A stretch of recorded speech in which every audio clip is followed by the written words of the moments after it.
Hi ಎಲ್ರಿಗೂ ನಮಸ್ತೆ. ನೀವು ಅಂಗವಿಕಲತೆಯ ಬಗ್ಗೆ ತಿಳ್ಕೊಂಡಿರಬಹುದು, ಅಂಥವರನ್ನು ನೋಡಿರಬಹುದು, ಹಾಗೂ ಅವರಿಗೆ ಸಿಗುವಂತಹ ಬೆನಿಫಿಟ್ಸ್ಗಳ ಬಗ್ಗೆ ನಿಮಗೆ ತಿಳುವಳಿಕೆ ಇರಬಹುದು. ಅಟ್ಲೀಸ್ಟ್ ಗೌರ್ಮೆಂಟ್ ಬಸ್ಗಳಲ್ಲಿ ಕೆಲವೊಂದು ಬೋರ್ಡ್ಗಳನ್ನು ನೀವು ನೋಡಿರ್ತೀರಾ. ಈ ಸೀಟು ಅಂಧರಿಗೆ ಮೀಸಲು, ಈ ಸೀಟು ಅಂಗವಿಕಲರಿಗೆ ಮೀಸಲು ಅಂತ.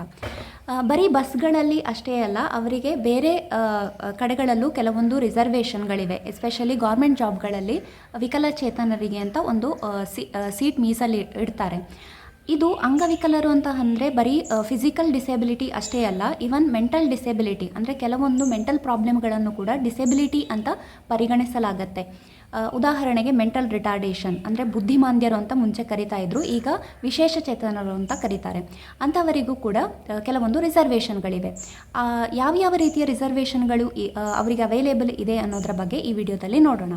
ಮೊದಲನೇದಾಗಿ ಟ್ರಾವೆಲ್ ಕನ್ಸೆಷನ್ ಅಂದರೆ ಇಂಡಿಯನ್ ರೈಲ್ವೇಸ್ನಲ್ಲಿ ಯಾರು ವಿಕಲಚೇತನರಿರ್ತಾರೋ ಅವರು ಟ್ರಾವೆಲ್ ಮಾಡಬೇಕಾದ್ರೆ ಅವರಿಗೆ 25% ಕನ್ಸೆಷನ್ ಕೊಡಲಾಗತ್ತೆ.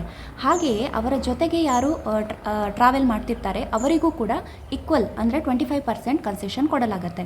ನಾನು ಜೊತೆಗೆ ಇರುವವರಿಗೂ ಕೊಡ್ತಾರೆ ಅಂತ ಹೇಳಿದರೆ ಅದು 4-5 ಜನ ಅವರ ಜೊತೆಗೆ ಟ್ರಾವೆಲ್ ಮಾಡಿದ್ರೆ ಎಲ್ರಿಗೂ 25% ಕನ್ಸೆಷನ್ ಸಿಗೋದಿಲ್ಲ. ಒಬ್ಬ ವ್ಯಕ್ತಿಗೆ ಮಾತ್ರ 25% ಕನ್ಸೆಷನ್ ಸಿಗತ್ತೆ. ಹಾಗೆಯೇ ಇನ್ಕಮ್ ಟ್ಯಾಕ್ಸ್ ಡಿಡಕ್ಷನ್ ಕೂಡ ಆಗತ್ತೆ.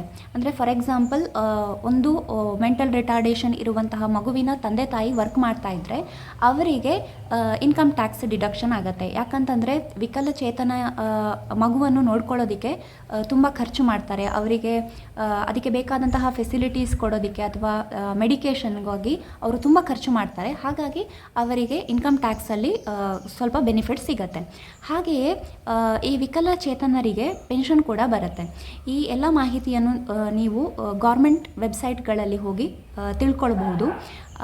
ಹಾಗೆಯೇ ಈ ವಿಡಿಯೋವನ್ನು ಆದಷ್ಟು ಹೆಚ್ಚಿನ ಜನರಿಗೆ ಶೇರ್ ಮಾಡಿ ಅವರಿಗೆ ಬೆನಿಫಿಟ್ಸ್ ತಗೊಳ್ಳೋದಕ್ಕೆ ಹೆಲ್ಪ್ ಮಾಡಿ. Thank you.